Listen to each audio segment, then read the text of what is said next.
poblacional. Desafío que desde hace 3 meses las autoridades de salud federales y estatales hemos enfrentado con responsabilidad y tino. No se alarmen, les aseguro que los médicos, las enfermeras, los científicos y todos los trabajadores de la salud de la nación formamos un excelente equipo. Como ustedes pueden ver en la primera imagen, si es que llega.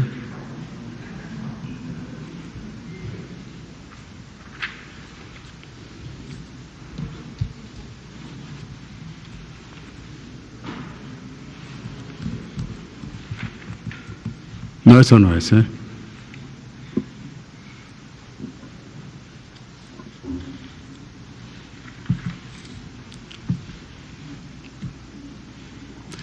Aprovecho para seguir en mis palabras, para recordarles que toda dificultad tiene un tiempo de duración, pasa de largo, no es permanente.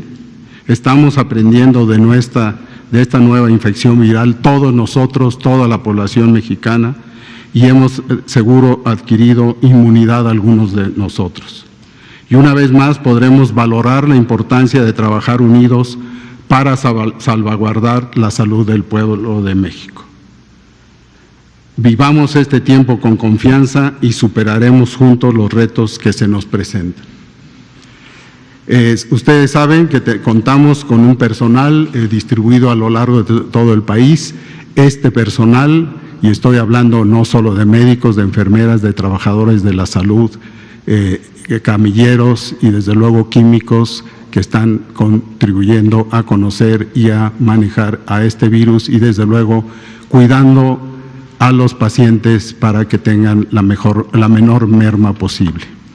Tenemos distribuidos en el país tanto para el apoyo de la población con seguridad social como aquella que no la posee, para todos los mexicanos, una serie de avances que en algún momento los hemos puesto a su consideración, pero que hoy los actualizamos. ¿Ya? Por favor.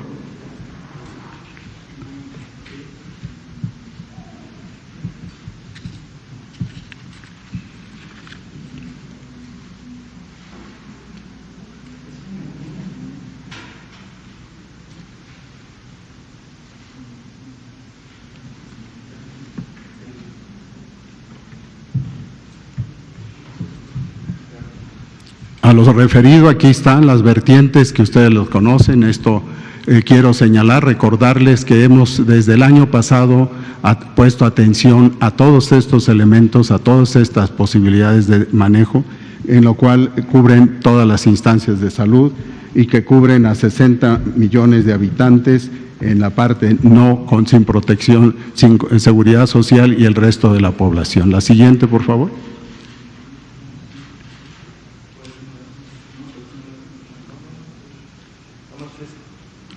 Bien, este es el preámbulo que quisiera que les traigo hoy y desde luego lo podemos ir haciendo más explícito en la medida de que tengan ustedes el interés.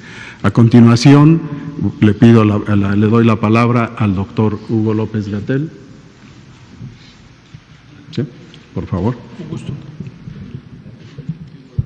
Muy buenas noches. Yo les voy a compartir el informe técnico diario con la situación epidemiológica del coronavirus en el mundo y en México. A nivel mundial, acumulamos ya 693.224 casos, 76% de ellos, que son 526.635, son los que han ocurrido en los últimos 14 días. Y como hemos comentado diariamente, esta es la fuerza de infección, esta es la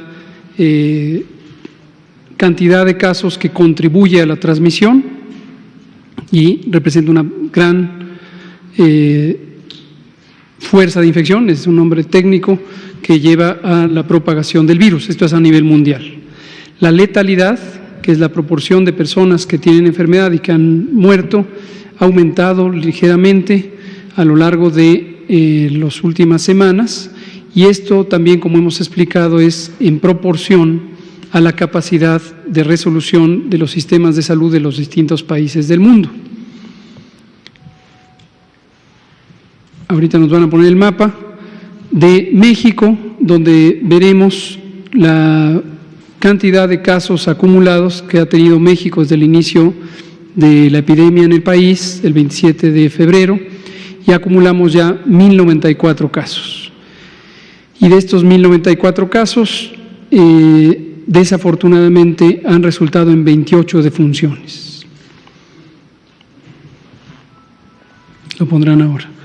Y seguimos destacando, gracias, este es el mapa mundial, si vemos la siguiente, el mapa nacional, y seguimos destacando esta distribución variante o heterogénea en cuanto a la carga de casos en las distintas regiones del país. Es esperable que donde existe mayor población también exista mayor número de casos, y esto concentra particularmente en las zonas urbanas, las tres mayores metrópolis, que son la del Valle de México, la Ciudad de México, la zona conurbada, la metrópoli en relación a Guadalajara y la metrópoli en relación con Monterrey.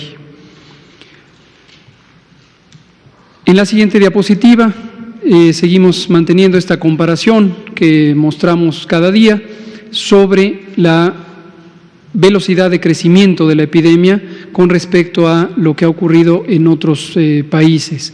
Y me gustaría hacer un comentario balanceado en el sentido de que estamos ya en una fase de ascenso rápido, como lo venimos diciendo desde hace varios días, como lo enfatizamos el sábado, la importancia de no perder esta oportunidad de mitigar drásticamente la transmisión. Hemos insistido en que los estragos principales, los efectos principales de esta epidemia los vamos a ver durante la fase 3, que es la fase de dispersión comunitaria, la fase de transmisión más rápida, pero que en este momento estamos justamente en la oportunidad de aprovechar las medidas de mitigación que implican la restricción masiva. Millones de personas tienen que restringir su movilidad para que esto pueda tener un efecto positivo. Hemos enfatizado con esta simple frase, quédate en casa, quédate en casa, quédate en casa, y lo seguimos diciendo, quédate en casa, porque tiene que ser una colaboración de toda la sociedad, del sector privado, del sector público, del sector social y de todos y cada uno de los individuos que viven en el país. Si nos mantenemos así, vamos a lograr reducir la velocidad de transmisión, reducir el número de casos y por lo tanto tendremos menor riesgo de que se saturen los hospitales y haya dificultades para atender a las personas. Hoy queremos destacar también, si me pasan la siguiente, viendo ya de manera específica la curva epidemiológica de casos acumulados en México, que es esta. Ya pasamos, como se ve, la cantidad de 1,000 y pueden ver ustedes la forma de la curva que hemos explicado cada noche, en donde tuvimos una fase de crecimiento lento que gruesamente llegó hasta el 13 de marzo y a partir del 13 de marzo empezó una aceleración de la transmisión. Entonces, esto nos lleva a declarar nuevas medidas o el ajuste de las medidas existentes, y aquí destaco como parte del plan que trazamos desde el inicio, plan que empezamos a diseñar desde la primera semana de enero. Pero hoy hay la necesidad de reforzar estas medidas, como las explicaré en un minuto. Y en la última diapositiva quiero recordarles a ustedes aquí presentes y a la sociedad mexicana lo que hemos explicado también en otras ocasiones, que es la comparación de lo que ocurriría si no hacemos nada, con lo que podría ocurrir si hacemos algo. ¿Y qué es ese algo? Quédate en casa. Es la oportunidad de reducir la transmisión. En la curva naranja sería lo que se estima la historia natural de esta epidemia. La epidemia no contenida, la epidemia no mitigada, en la que tendríamos una gran cantidad de casos, sobre todo en el momento cumbre, alrededor de la primera semana de mayo. En cambio, si tenemos estas medidas enérgicas y todos los miembros de la sociedad contribuimos a ellas, vamos a tener una curva epidémica más lenta, de propagación más lenta, con menos casos, y vamos a ganar un poco de tiempo llevando la curva hacia el mes de junio. Finalmente, quiero relatar las medidas o el ajuste en las medidas que hoy aprobó el Consejo de Salubridad General. Si me pasan la siguiente, donde están las medidas, por favor, para que las vean. Esto va a salir publicado, desde luego, como un acuerdo del Consejo de Salubridad General, que en su sesión permanente hoy resolvió. Estas son las medidas que ha propuesto la Secretaría de Salud y que ha adoptado el Consejo de Salubridad General como medidas de seguridad sanitaria. La primera medida que ratifica la ya publicada es se ordena la suspensión inmediata desde el 30 de marzo, hoy, y hasta el 30 de abril. Se extiende el periodo. Hasta el 30 de abril, de actividades no esenciales en los sectores público, privado y social, es decir, todo, con la finalidad de mitigar la dispersión y transmisión del virus SARS-CoV-2 en la comunidad para disminuir carga de enfermedad, complicaciones y muerte por COVID en la población que reside en el territorio nacional. Ahora, ¿qué actividades no paran? Aquellas que son esenciales. Y definimos las 5 grupos de actividades esenciales. Las primeras son las que de manera directa son necesarias para atender la emergencia sanitaria. Esta emergencia sanitaria requiere actividades laborales en la rama médica, paramédica, administrativa y apoyo del sector salud, tanto en el campo público como en el campo privado. También las involucradas en la seguridad pública, la protección ciudadana, la defensa de la integridad y la soberanía nacional, la procuración e impartición de justicia, así como la actividad legislativa en los niveles federal y estatal. El grupo C es los sectores que se consideran esenciales para el funcionamiento fundamental de la economía. No enunciaré en este momento ningún detalle, saldrá publicado, pero es una lista muy específica de cuáles son las actividades consideradas como esenciales para el funcionamiento de la economía. El inciso D, la operación de los programas sociales del gobierno. Esto lo aclaro, es muy importante que continúe la operación de los programas sociales del gobierno. Entonces, las oficinas públicas harán una reducción inmediata de las actividades administrativas accesorias, pero la operación no para. E inciso C, la conservación y mantenimiento de la infraestructura crítica que asegura la producción y distribución de servicios indispensables, agua, energía, drenaje, saneamiento básico, etcétera.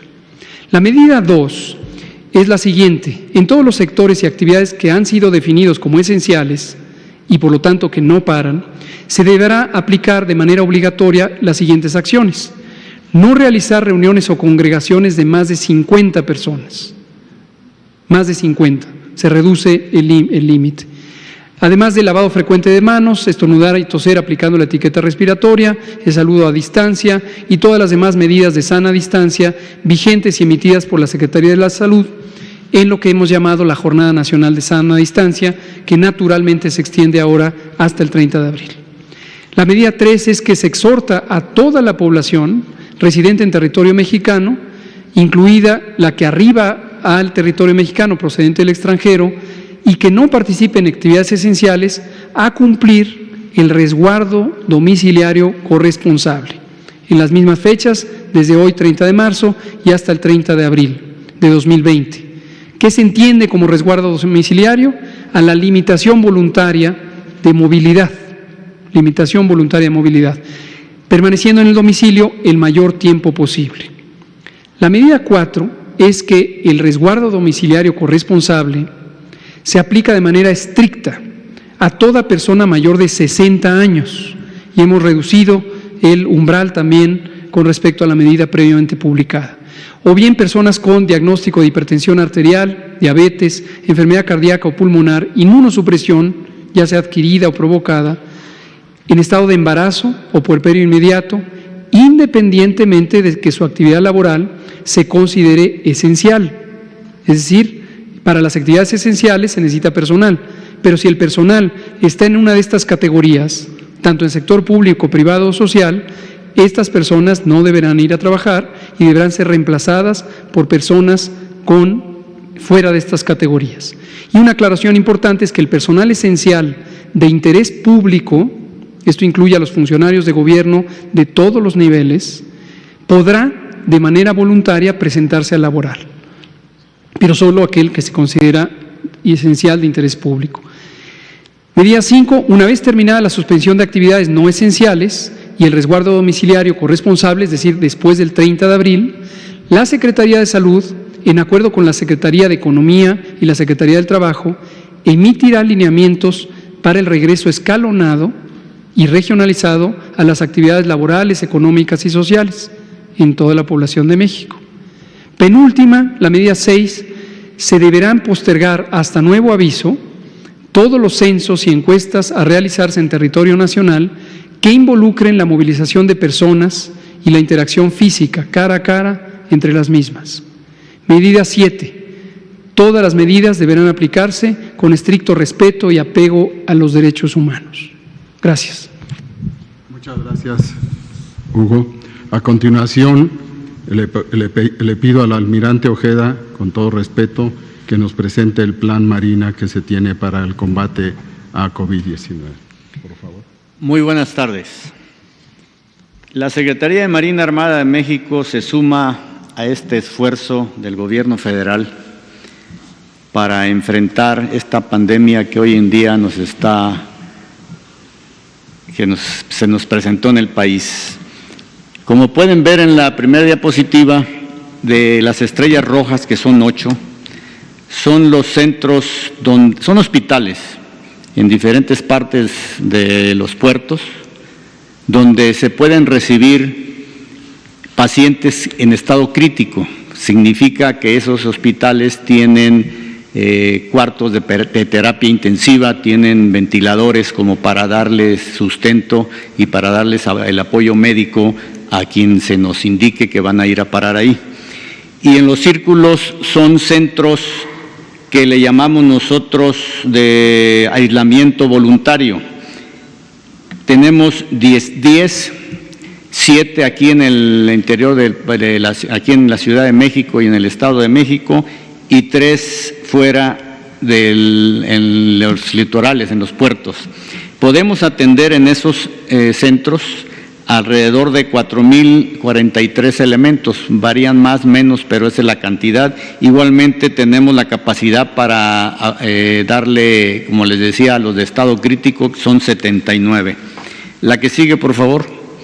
En la siguiente diapositiva lo que podemos ver ya es a detalle dónde están ubicados esos hospitales y la capacidad que tienen para recibir a los enfermos por el lado donde está las estrellas rojas, los que son de estado crítico, y por el círculo azul, el alojamiento voluntario. La que sigue, por favor.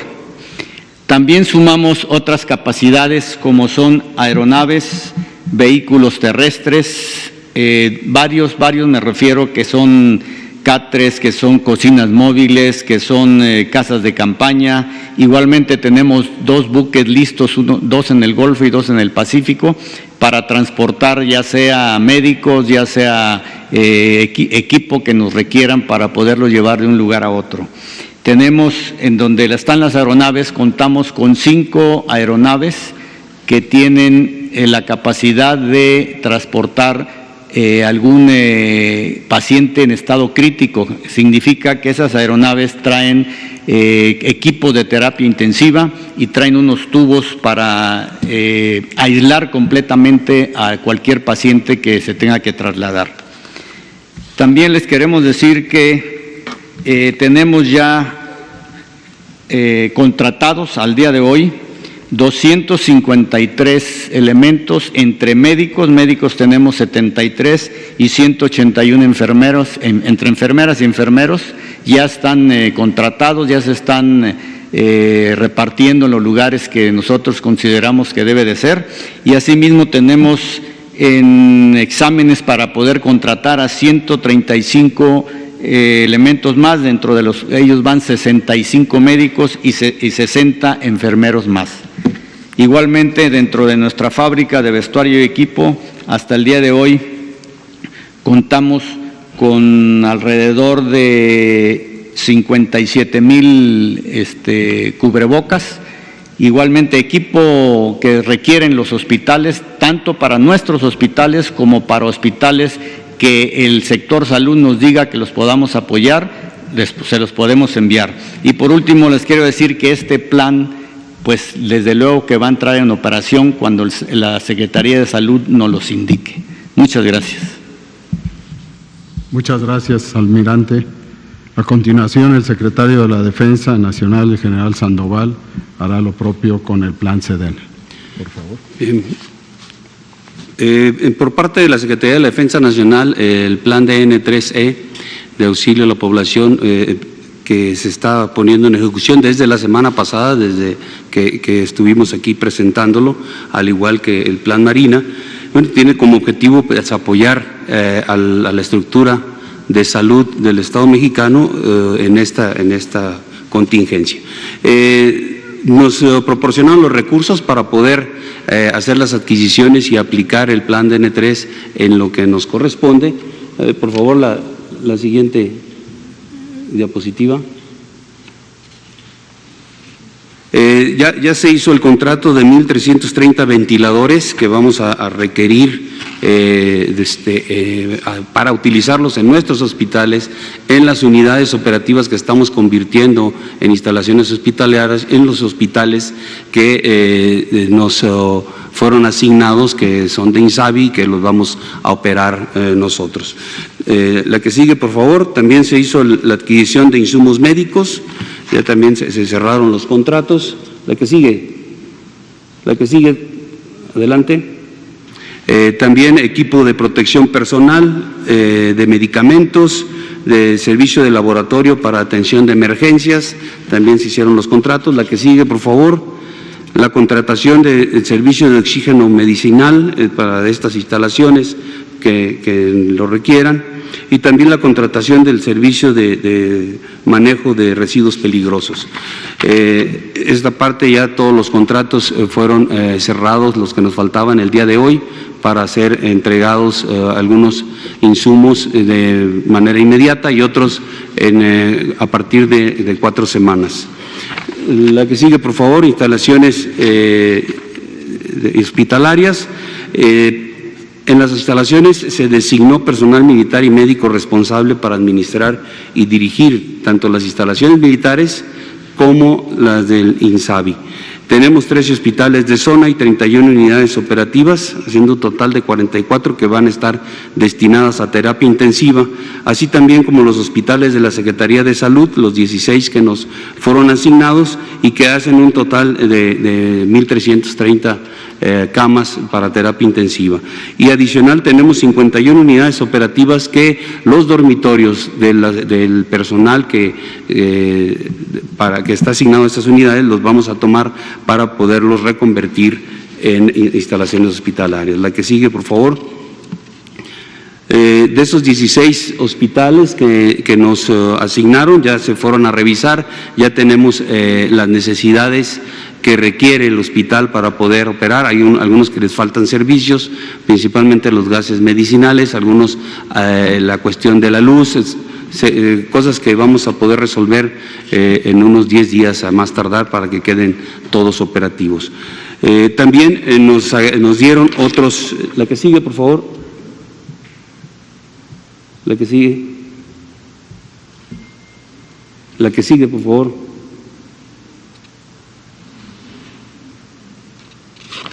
Bueno, también nos dieron otros hospitales que vamos a revisar para ver las capacidades que tienen. Son 18 más que son de INSABI y que también la idea es que los operemos. Esos apenas vamos a sacar a los equipos de revisión el día de mañana para que podamos determinar cuáles podemos operar. También aquí tenemos, la que sigue, por favor, adelante. Esos son los 18.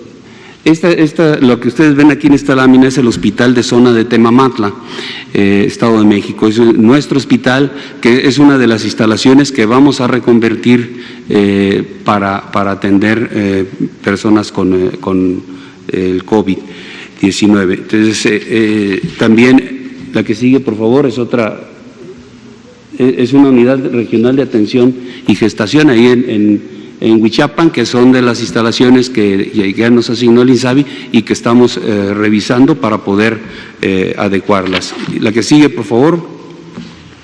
Ese es un dormitorio, como les decía, que se va a convertir en instalación hospitalaria. La que sigue, por favor.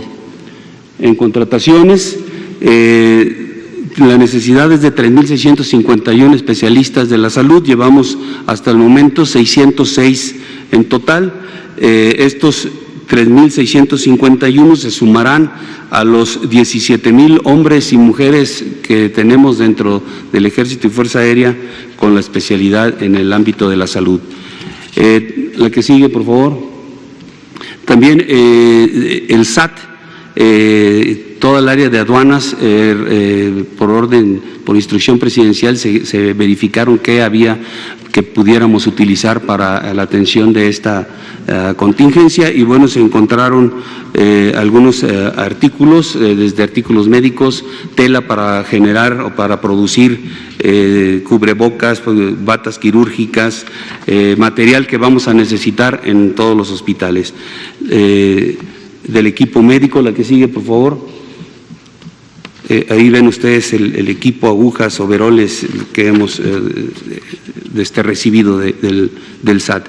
También ya iniciamos el adiestramiento del personal de dentistas, de nuestros dentistas y de personal de soldados que tienen algún conocimiento sobre este ámbito de la salud para que en un adiestramiento de 8 horas le demos la capacitación para que nos puedan apoyar en las instalaciones que vamos a reconvertir.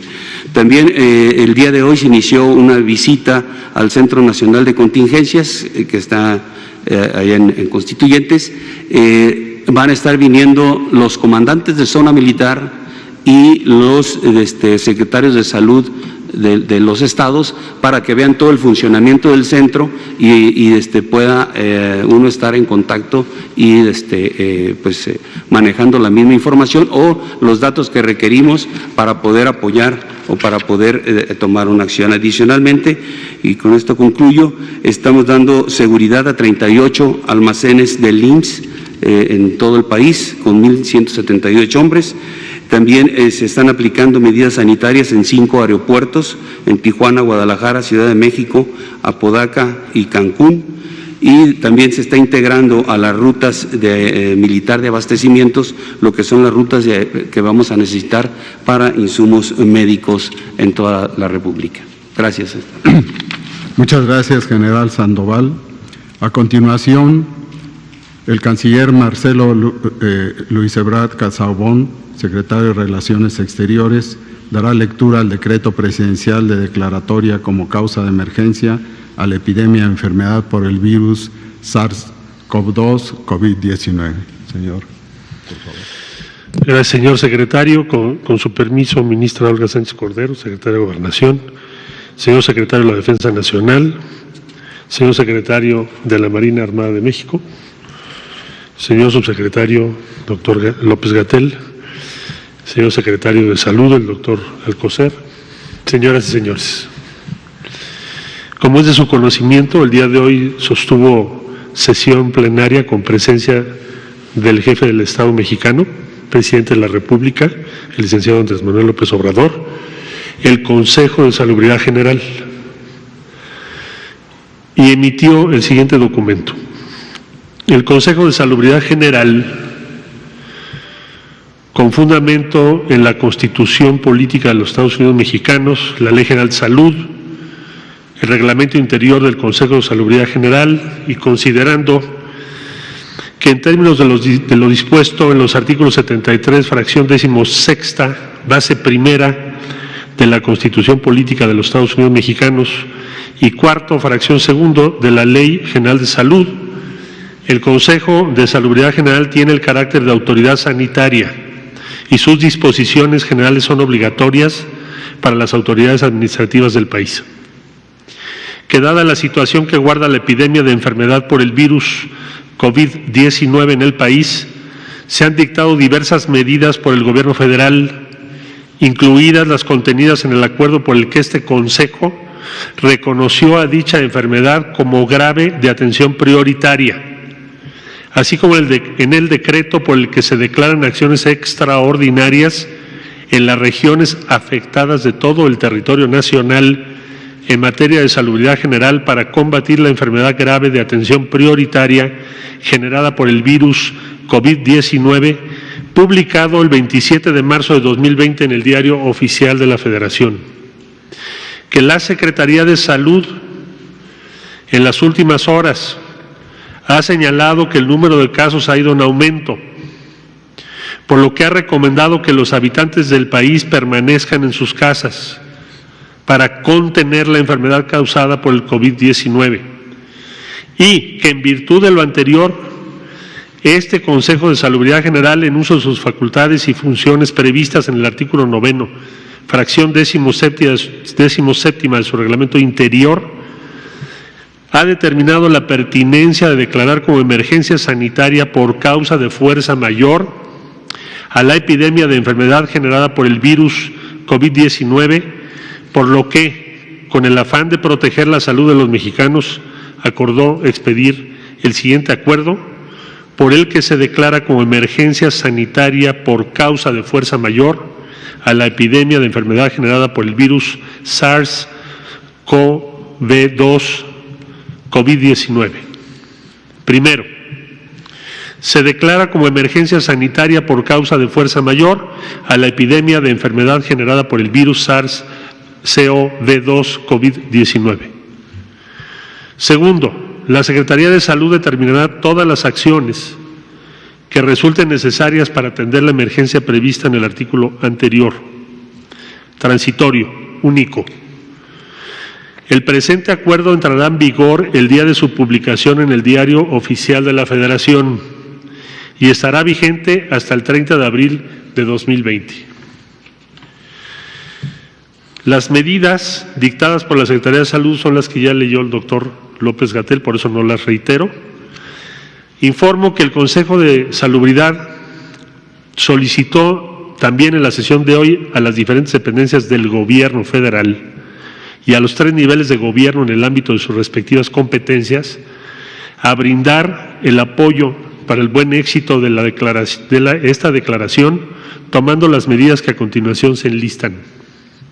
Primero, a la Secretaría de Gobernación mantener la comunicación y vínculo constante con los poderes de la Unión y con los gobiernos de las entidades federativas, así como las representaciones de la sociedad civil, y en conjunto con la Coordinación General de Comunicación Social y Vocería de la Presidencia de la República, los medios de comunicación para promover el cumplimiento de las medidas descritas en la declaratoria de emergencia.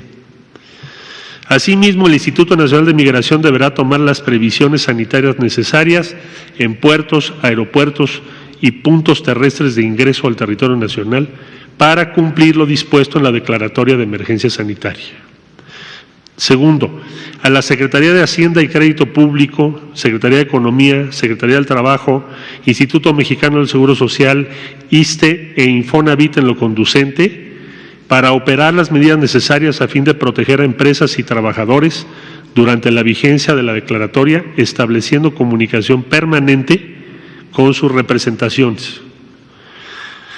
3. A la Secretaría de Hacienda y Crédito Público, Economía, de Agricultura y Desarrollo Rural, para que se reúnan con los sectores productivos que participan en la producción y distribución de la canasta básica para llevar a cabo acciones eficaces que garanticen el abasto a toda la población. 4. A la Secretaría de Bienestar, del Trabajo y Previsión Social y aquellas dependencias que tengan atribuciones en la materia para la aplicación de las decisiones de apoyo social acordadas por el Presidente de la República. 5. A la Secretaría de Seguridad y Protección Ciudadana, de la Defensa Nacional, Secretaría de Marina Armada de México y la Guardia Nacional a tomar las medidas para garantizar la seguridad a las personas y sociedad conforme a sus respectivas atribuciones, así como para la protección y resguardo de instalaciones estratégicas y redes públicas de comunicación, velando siempre por el debido respeto a los derechos humanos. 6. A las Secretarías de Hacienda y Crédito Público, de Economía, de Salud, de la Función Pública, Instituto Mexicano del Seguro Social, INSABI, ISSSTE, para resolver las necesidades de recursos humanos, equipo, dispositivos médicos, y medicamentos que sean necesarios para que se garantice la atención oportuna y suficiente a quienes requieran atención médica en función de la pandemia del COVID-19. 7. A la Secretaría de Educación Pública, CONACYT, y los centros de educación públicos y privados, reunirse para coordinar su aportación inmediata en las tareas de análisis e investigación que contribuyan a hacer frente a la pandemia. 8. A la Secretaría de Comunicaciones y Transportes, para la aplicación de disposiciones de esta declaratoria en lo que hace a vuelos, entradas y salidas de aeropuertos y puertos, en coordinación con la Secretaría de Marina Armada de México. 9. La Secretaría de la Función Pública acompañará los procesos de adquisición necesarios para atender la emergencia temporal. Y 10. La Secretaría de Relaciones Exteriores hará lo necesario para la protección a los mexicanos en el exterior y apoyará al sector salud, INSABI, Instituto Mexicano de Seguro Social e ISSSTE, para facilitar el abasto y suministro de insumos médicos para hacer frente al COVID-19. Hasta aquí los acuerdos tomados por el Consejo de Salubridad el día de hoy. Muchas gracias, doctor. Muchas gracias a usted, secretario de Relaciones Exteriores. A continuación vamos a abrir a preguntas y preguntas en particular, y lo va a conducir el vocero de la Secretaría, el doctor Hugo López-Gatell. Por favor. Muchas gracias. Vamos a empezar acá por y sobre eso muchas. Empecemos aquí por Natalia Vitela, Blanca Valadez y las compañeras de aquí hasta Araceli. 4.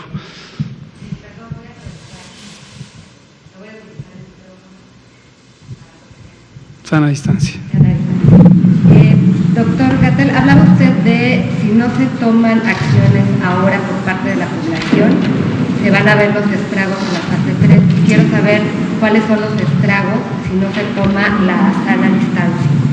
Quiero preguntarle también cuál ha sido la respuesta de la población, del sector privado, público, sobre sana distancia y cuánto personal de salud está infectado o se ha infectado de COVID y cuántos recuperados hay, por favor. Con mucho gusto. Aprovecho su pregunta, que me parece muy importante, para enfatizar este mensaje que dijimos con vehemencia el sábado. Todas y todos tenemos que hacer nuestra parte.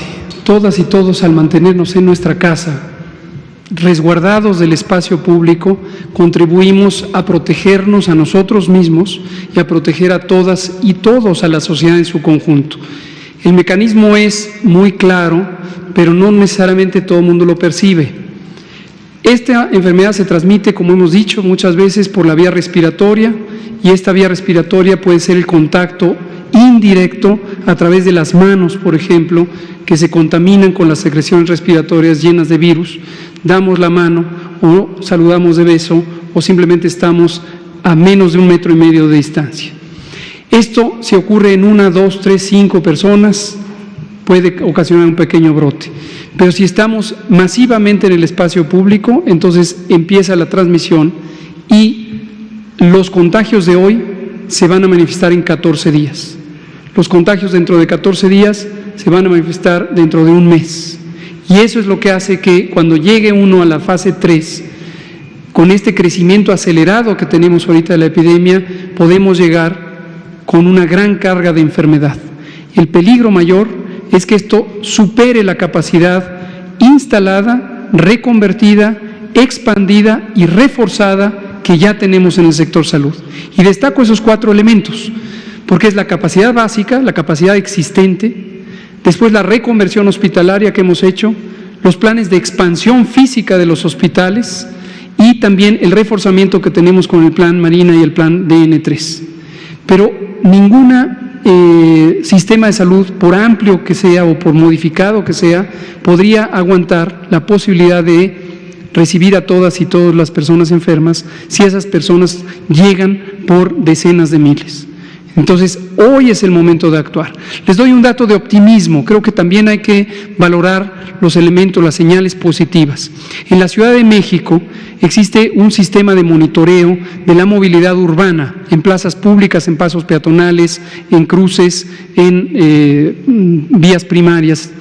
Y vemos ya en los últimos 4 días una reducción de 60% de la movilidad. Eso es muy positivo, Por cierto, agradezco a la doctora Sheinbaum, jefa de gobierno de la Ciudad de México, que nos ha compartido esta información. Sin embargo, todavía vemos una movilidad que se puede reducir, que se debe reducir, para no tener que lamentar los contagios en la fase 3. Hoy hay que actuar, hoy quédate en tu casa de aquí hasta el 30 de abril. Solo puedes salir si hay una actividad indispensable. Respecto al personal de salud, efectivamente tenemos ya algunos brotes en donde ha habido personal de salud involucrado. Lamentamos mucho esto. Ha sido el conocimiento público que tuvimos un brote en una clínica del IMSS en Monclova, Coahuila, y desafortunadamente están involucradas médicos y enfermeras, médicas también, enfermeros. Y esto lo lamentamos mucho porque refleja la transmisión que también puede ocurrir en el seno de los hospitales. Aquí sabemos, porque se reconstruyó, que el contagio no ocurrió primariamente dentro del hospital a partir de un paciente, sino en una consulta privada de uno de los médicos fuera de este hospital, pero lo contagió a sus colegas profesionales. ¿Pero tienen un estimado de cuántas personas han contagiado, personal de salud? Lo hemos tenido en algunos brotes como este que estoy relatando y seguramente lo seguiremos viendo de esta manera, como estos brotes que pudieran ocurrir en unidades de salud. Blanca Valadez, colega Araceli, luego nos vamos a la siguiente fila. Buenas tardes a todos. Estas medidas que son de carácter obligatorio, en caso de que no sean acatadas por la iniciativa privada, por algunos grupos, ¿a qué se harían merecedores en caso de no acatarlas, no cumplirlas? ¿De qué manera podrían proteger a los sectores más vulnerables? Estamos hablando de una población muy amplia en México con cardiopatías, enfermedades, es decir, ¿ellos cómo se van a proteger? Porque dentro de estos mecanismos son los sectores que están protegiendo. Y también la participación de las Fuerzas Armadas, de la Marina y Defensa Nacional, preguntarles, ¿estos operativos también es para resguardar la seguridad? Últimamente hemos visto pues brotes, algunos aislados de gente que está cometiendo ilícitos. En este sentido, ¿cómo van a proteger la seguridad de las personas? Si nos pueden dar a detalle. Muchas gracias. Sí, le contesto primero la parte de salud. Dejo en claro dos cosas que me gustaría que nadie confunda. Una, declarar la emergencia sanitaria por causa de fuerza mayor relacionada con la epidemia de COVID no quiere decir, que quede muy claro, no quiere decir un estado de excepción. Y lo digo porque ya empiezan a circular las especulaciones de que podría haber un toque de queda, desabasto. No se confundan con eso. Declarar la emergencia lo que nos permite es una mayor efectividad en la coordinación intragubernamental, que estamos muy satisfechos de ella porque ha sido muy fluida en todos los órdenes de gobierno y también a través de todos los sectores. Pero lo que nos permite sobre todo es sumar los esfuerzos. Invitamos enfáticamente al sector privado y el sector social a que se sumen, a que tengan muy claro que esta es la última oportunidad para reducir los contagios. Si entramos en la fase acelerada con muchos contagios, con muchos casos, no se va a poder limitar la epidemia. Que quede muy claro, no queremos vivir el escenario que viven desafortunadamente otros países que no redujeron el número de casos al inicio del periodo de transmisión acelerada. Entonces, este es el momento. No hay duda alguna, este es el momento y todos y todas los miembros de la sociedad se tienen que sumar. Cuando usted dice qué consecuencias pueden tener, bueno, la más ominosa es excluirse de la solidaridad social y ser parte del problema y no de la solución. Y creo que la sociedad es quien mejor puede juzgar quién se está sumando, quién está contribuyendo al bien común y quién va a ser responsable de que tengamos una mayor seguridad sanitaria o no. Ese es el asunto. Y respecto a la seguridad, solo dejar en claro, el Plan Marina y el Plan DN3 son planes de apoyo a la población civil por parte de las Fuerzas Armadas, no es un componente de su carácter militar en otras áreas que son de su competencia. Si me permiten, 2 comentarios muy breves. No estimamos, por lo que hemos vivido en estas semanas, que el sector privado dejase de participar o se opusiese a estas medidas. Lo que hemos encontrado en el sector privado es solidaridad, respaldo, han reunido incluso fondos para aportar a las diferentes instituciones y evidentemente es de su conocimiento, porque así lo ha expresado el sector salud, que en el momento en que fuese indispensable tomar una medida como esta, que es suspender las actividades que no son esenciales, como ya se explicó, que en ese momento todos tenemos que cerrar filas. ¿Por qué? 2 motivos primordiales. Si no se hace, el daño económico crece, porque va a tomar más tiempo y más tiempo, y entonces el impacto en empleo, en actividad económica, va a ser mucho mayor. Es mejor actuar ahora, como se dice, por razones de salud, pero también por razones de la economía. Entre más efectivo sea este mes de guardarnos todos, más pronto regresaremos a la normalidad.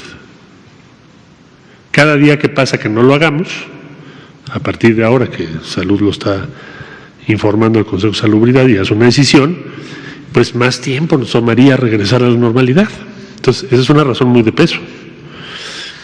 Y la otra razón estratégica es que para el sector privado no puede haber interés alguno en que se propague la pandemia y llegue a las filas de cualquiera de nosotros. Nadie está exento. Entonces, cada vez que estás en actividades, puedes contagiarte o puedes, sin saberlo, contagiar a tu propia familia. Entonces, es la protección de las familias y de la integridad de las personas. Cierto es, y lo sabemos, y ahí concluyo, que la inmensa mayoría de quienes se han contagiado van a salir adelante. No sé si más del 98, 97%. Pero esos son porcentajes. Pero en la vida cotidiana sabemos que podemos perder a algún ser querido, sobre todo adultos mayores. Entonces, no esperamos una oposición. Causas de fuerza mayor. Estamos también, y mañana, Secretaría de Hacienda, Economía, pero también la Secretaría del Trabajo, la protección de los trabajadores, porque no se les puede privar de su salario este mes, de acuerdo a la ley. ¿Qué sucedería con quien se oponga o abra o diga a mí no me importa? Bueno, pues habrá desde sanciones administrativas, que te pongan una multa, una clausura, hasta inclusive, si se demuestra que por razón de que tú hiciste eso, alguien se contagió, pues puedes tener hasta responsabilidades penales. ¿Hacer este tipo de sanciones a las empresas? Son diferentes. Unas son a las razones sociales y otras son a las personas físicas que hagan las cosas, porque depende de qué estemos hablando. Pero yo diría que en general, quien se oponga en cuanto a sí seguir sus actividades, a pesar de que está impedido, pues se hace acreedor a sanciones administrativas que van desde que te clausuren el lugar, te pongan una multa, y lo más grave, que te impongan una sanción de corte penal para un caso muy extremo. Entonces, estamos apelando, y México lo ha demostrado muchas veces, a la conciencia social que tenemos. Esto es un proceso que estamos viviendo, yo lo haría equivalente al sismo que tuvimos en 85, a otras grandes tragedias que hemos pasado, y hemos salido avante, y vamos a salir avante porque se está actuando a tiempo y con contundencia. ¿Qué pedimos? ¿Qué se solicita? ¿Qué se propone? Pues depende de cada uno de nosotros cómo nos va a ir. Ya están los hospitales, ya está el DN3, ya están los sistemas, ya se informó, los medicamentos, los equipos, pero ya depende más de lo que hagamos cada uno de nosotros. Gracias. Queda tiempo solo para 2 últimas preguntas. Vamos a dar a las 2 compañeras que están aquí al frente.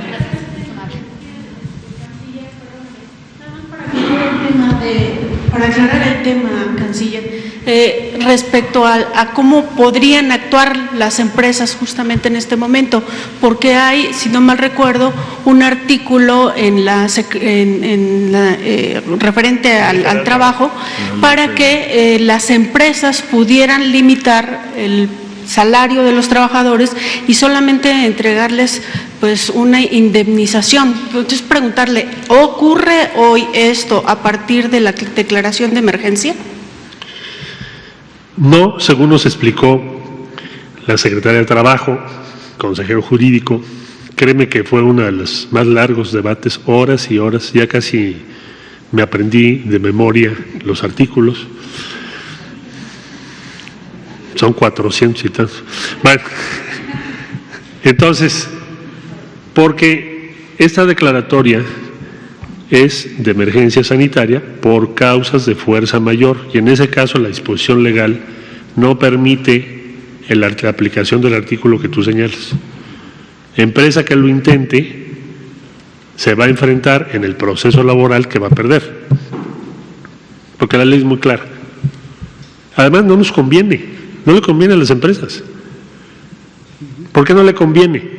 Porque si lo hicieres, ¿qué va a suceder? Pues destruyes tu empresa. Te quedas sin todo el knowledge,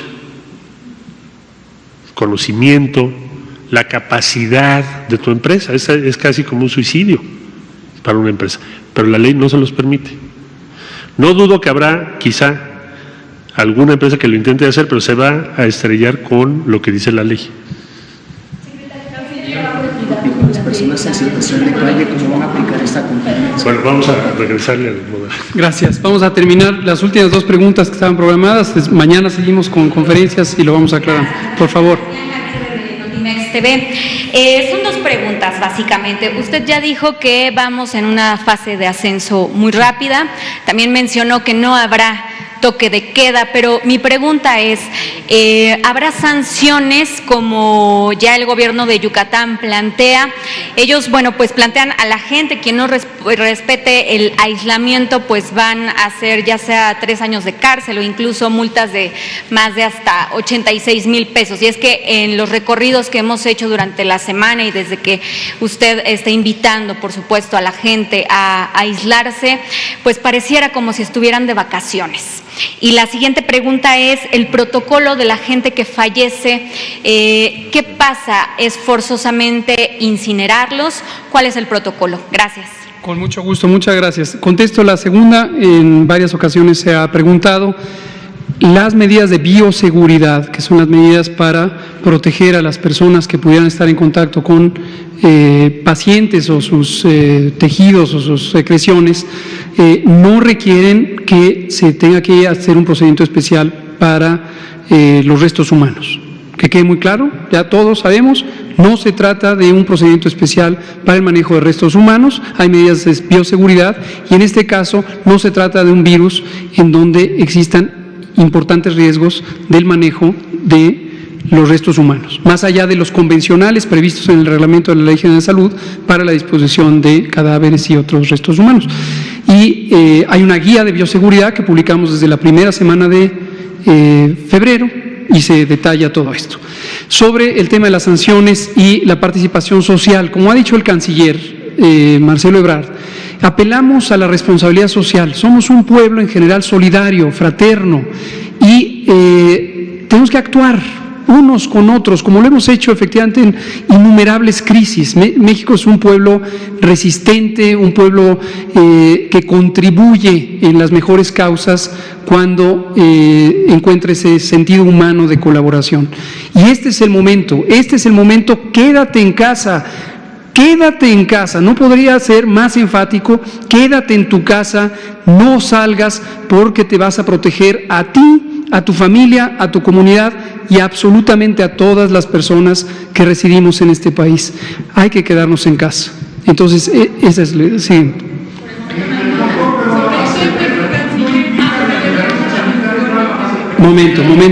Momento. No se confundan. Hay que actuar ahorita en esta fase 2 para evitar que la fase 3 sea muy intensa. No quieran esperar a la fase 3. Hay que actuar ya, hoy, del 30 de marzo al 30 de abril. Quédate en tu casa. Vamos a dar lugar a la última pregunta y aquí terminamos. Araceli, de Canal 11. En este periodo que se ha alargado, entonces sí se contemplan lo que había comentado sobre las sanciones administrativas, y preguntarle ante emergencia nacional, ¿qué se espera para los otros países? ¿Qué hará México? ¿Qué se espera hacia el exterior? ¿Qué tendría que haber? ¿Ayuda? ¿Esto implica la ayuda de otros países?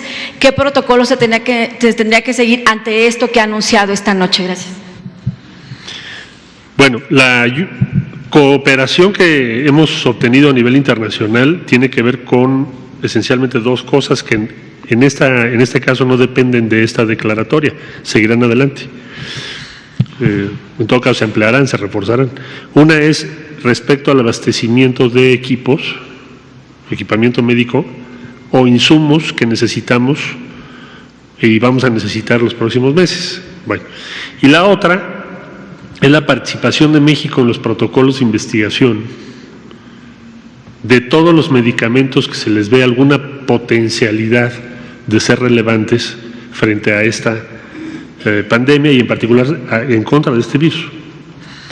Bueno, eso ya les informará el sector salud cuáles son, pero esas dos cooperaciones las hemos tenido plenas. Sobre esto segundo es estratégico porque no nos podemos esperar a que otros hagan por nosotros lo que nosotros tenemos que hacer por nosotros mismos, que es tratar de ubicar lo más pronto que podamos cómo mitigar o hacerle frente a los efectos de este virus. Entonces, eso ya se informará en otra ocasión. Yo pienso que esta declaratoria lo que hace es facilitar el respaldo internacional a México, porque se ve la consistencia y la seriedad de las medidas que México está tomando. Pero no habrá patrullajes de la Guardia Nacional, del Ejército. Quisiera yo sobre eso hacer un comentario. No hay ninguna disposición en esta declaratoria que signifique algo que se aproxime a un toque de queda. El gobierno de la República no cree en eso.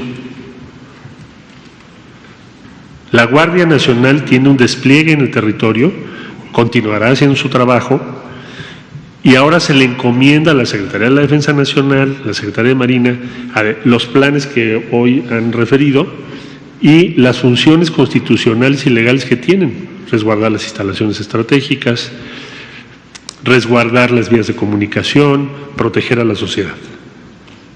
Eso es su función y es lo que está previsto que se haga.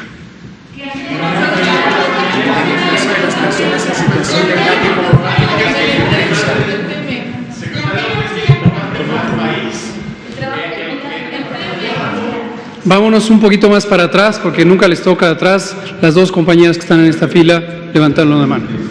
Usted y usted. Gracias, subsecretario y el canciller Ebrard. Me gustaría saber, Saturnino Reyes, de Diario Locutor, esta declaratoria, este COVID-19, ¿cuánto va a aumentar en porcentaje la pobreza de México? Uno. Y dos, con esta declaratoria, ¿cuál sería la pérdida que tendrían las empresas en nuestro país, tanto nacionales como extranjeras, para el avance económico de México? Por favor, gracias. Con mucho gusto. Vamos a tener un mes difícil, de hecho ya hemos tenido varias semanas, pero si no tenemos este mes y no nos concentramos, va a ser quizá más de un año el impacto económico. Es escoger qué queremos hacer. ¿Concentramos todo nuestro esfuerzo este mes? ¿O tenemos un año, cuando menos, de una dificultad económica enorme? Entonces, ¿qué sucedería? Aumentaría la pobreza muchísimo más. Si logramos acortar el impacto, tenemos más manera de recuperar los empleos, tenemos más manera, o una manera más fácil, de reanudar las actividades en una normalidad. Y eso es lo que Salud ha planteado, y tiene razón. La medicina tiene un costo, pero si no se toma esta medida hoy, pues entonces la enfermedad va a durar muchísimo más tiempo y va a causar más estragos. Gracias. La compañera de aquí, ya no hay tiempo. Se acabó. Muchas gracias. Nos vemos mañana. Muchas gracias.